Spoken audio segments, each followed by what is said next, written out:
Oh, yes, baby. The Magic win in a true team victory, Pich. 8 guys in double figures, and we get the victory. What's this, 3 in a row now? Magic over the Nets, 119 to 106. Got to start there. It was definitely a team victory. Pich, you only caught the fourth quarter of this one, so right. You're going to be miming maybe for the intro. We're court cousins. I'm Kyle. This is Pich. Yo. You probably know that. You're second cousins. Welcome. I had March Madness on the ice edition. Oh, that's true. So that's why you were someone late was to the set game. to the Frozen Four, and I had to be there for it. So that's why I missed it. But who went? Did Quinnipiac win? Quinnipiac has won the Bridgeport Regional. Is headed to Tampa for the Frozen Four. Hamden, Connecticut, baby. Way to go. But you didn't turn in for NCAA. Yeah, they're a hockey school. You hockey. don't even need to know about them other than for hockey. On the court, we had a rough shooting start. You wouldn't know, Pich, by the time you arrived, but things just weren't falling. But it always felt in control. The team was playing with an edge. We were just missing some gimmies, but the ball was fizzling around the court. Guys were getting looks that you want, and you felt good. I never felt worried that a little while Nets were out front. It was a tie game early on, but you just felt in control the whole time.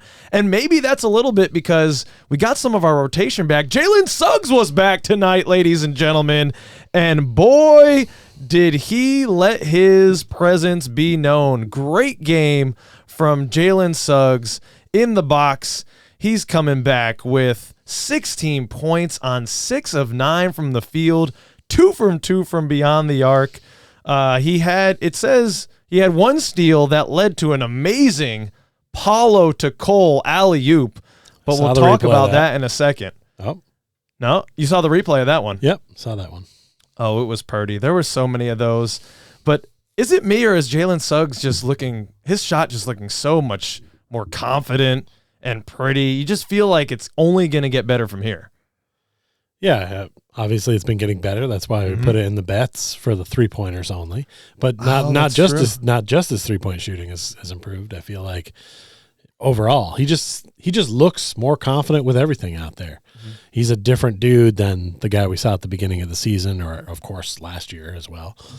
And it's exciting to see him heading in the direction. And basically our whole team is starting to shoot the ball much better, which is like changing the dynamic of the squad completely. The narrative of us having to get inside and get to the bucket to score. Now guys are actually hitting shots. And it's like, 3-game win streak. Yeah. So, that's an important part. But I'm glad guys are finding it. But I'm looking here. You can tell me if this is wrong, but Paolo Banchero, 4 of 13.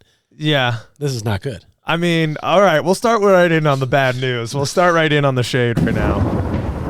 Paulo, right off the jump, I loved it that David and Jeff were going hard on the Paolo Banchero Rookie of the Year propaganda. Right. They were dropping all types of facts and statistics, and, they were doing it in their coy way that Jeff and David won't do, but they see all this Jalen Williams shade, all this nonsense, people trying to cast aversions on Paolo Banchero, and they're just, politely, we're just putting it out there. The people can do with it what they want. We just want everyone that's making a vote to have the right information and opportunity. So I love that they were getting on the stump for Paolo Banchero.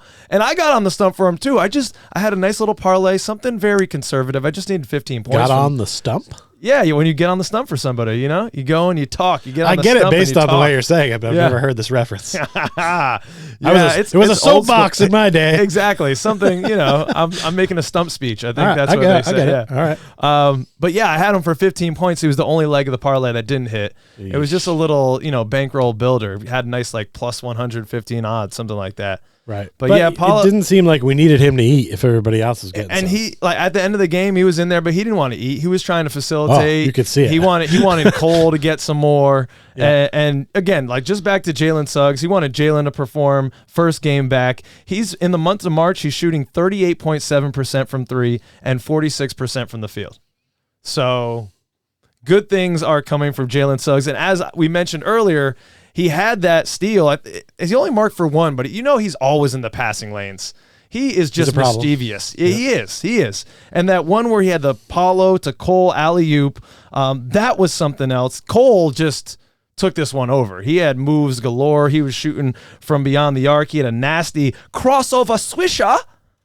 And he has been a gnarly scoring threat in the month of March. 43% from beyond the arc, 48% from the field. Led us in scoring with 21 points, had 6 boards to go with it. Probably one of the best rebounding tiny men. Like per in pound. The game today. You know, they say like. Per pound, yeah. Yeah, for sure.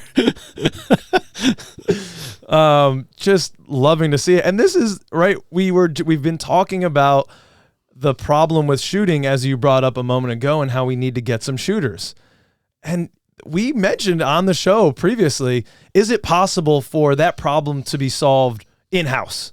For guys just to step up their efficiency, have some more attempts, get better.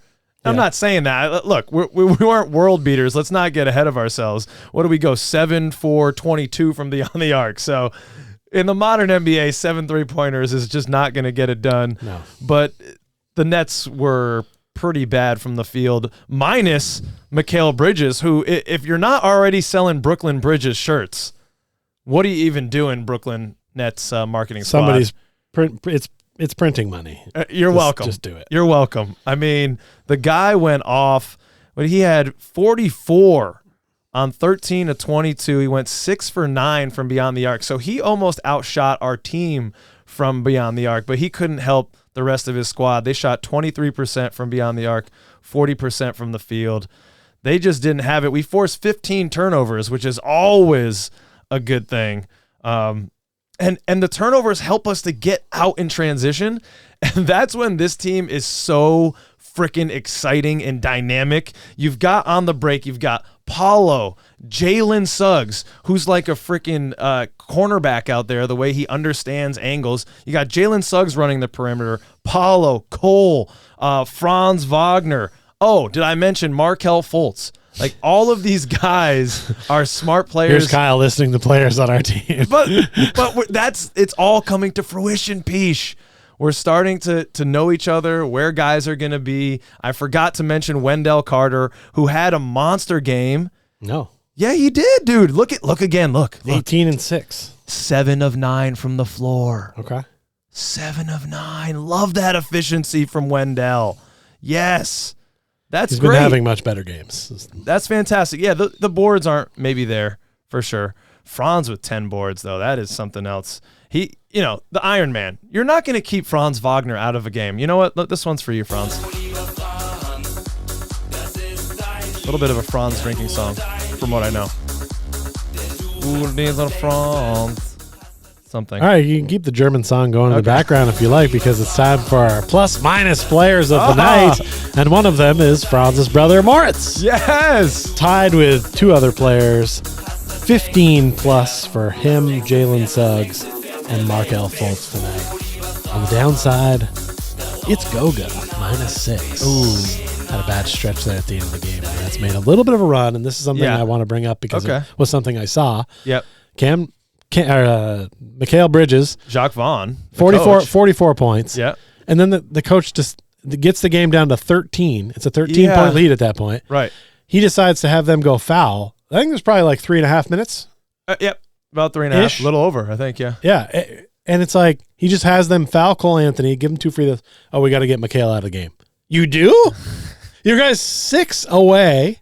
That's 2 3-pointers, which he shot amazingly. Yeah. From getting a 50-burger, A. Yeah.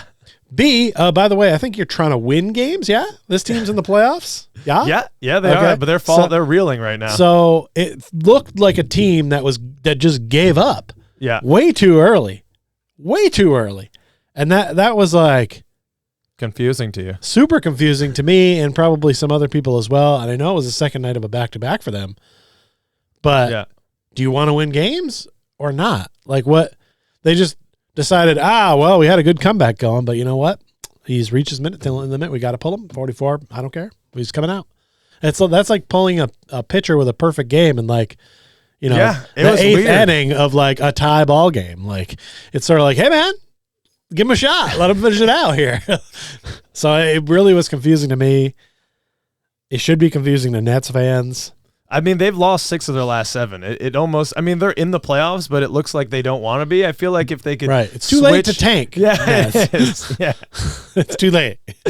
Well, I don't know. Maybe if you can pass a couple people, I guess you increase your odds by minimal percentage points, but yeah. I'm gonna have to look up and see where they're at to see what they're up to. I think they're still in like 6th or 7th though. This seems like a big and that error. Coach Mosley did the gentleman thing, and he pulled our starters, which of course I was frustrated by because Paulo had 11 at that point. Yeah, but he didn't want to.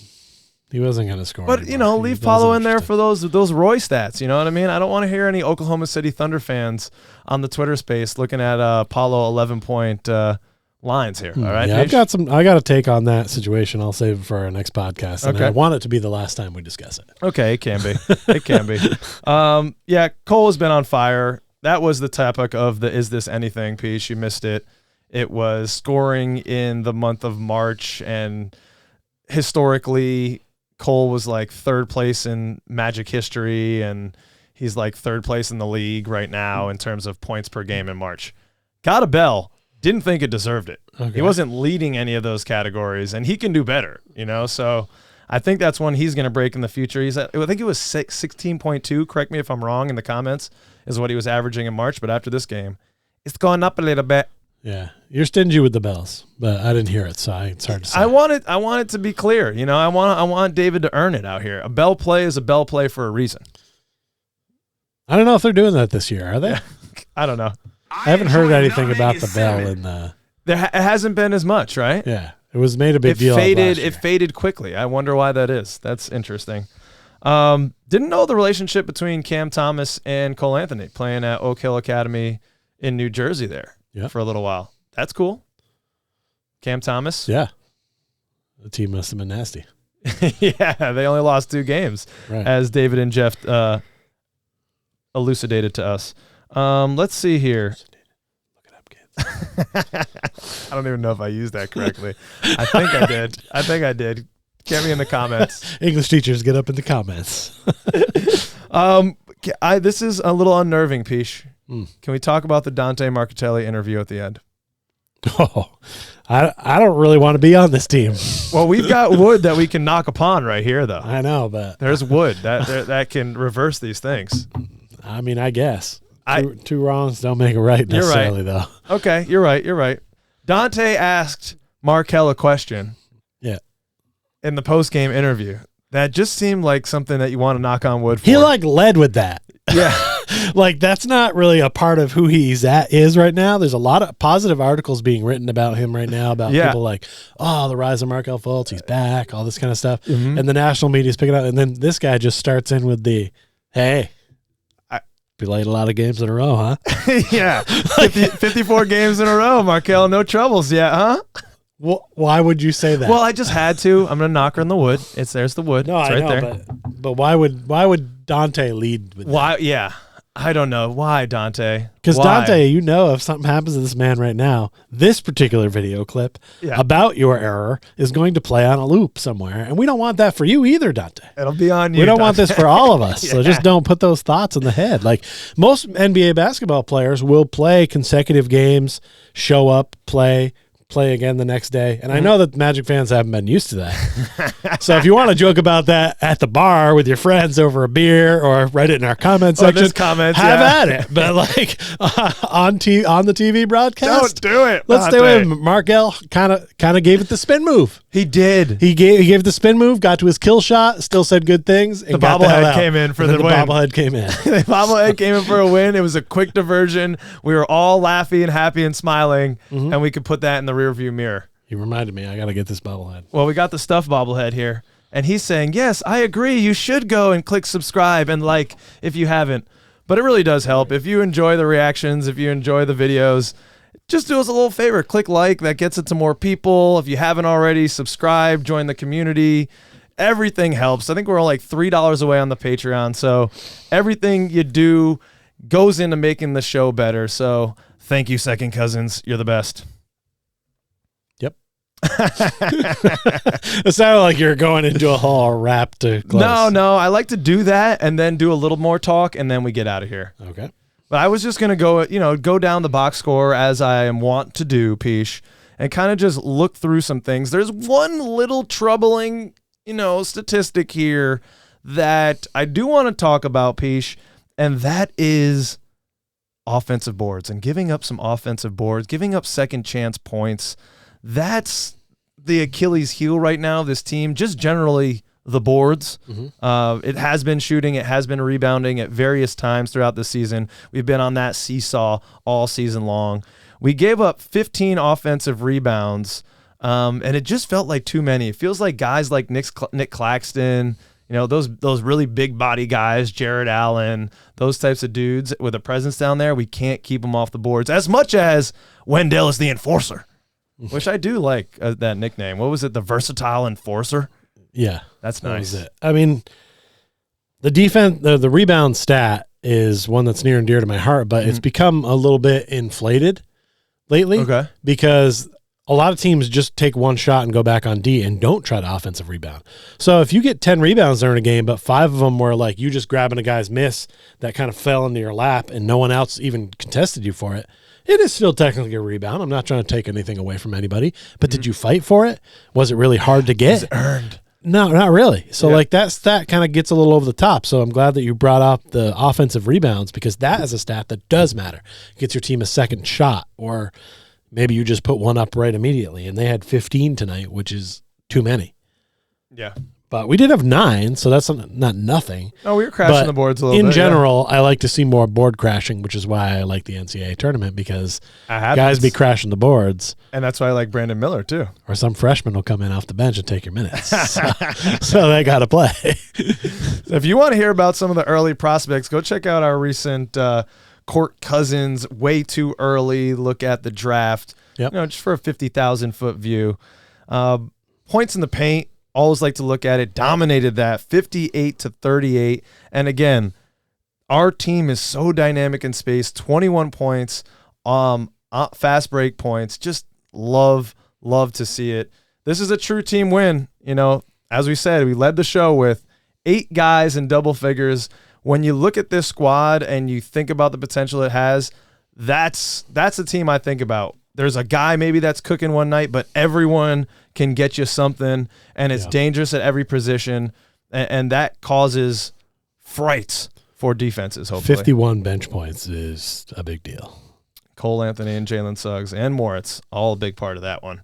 So how you feeling? We got 3 in a row. When's the next one, Pish, It'll be on Tuesday against Memphis, at Memphis.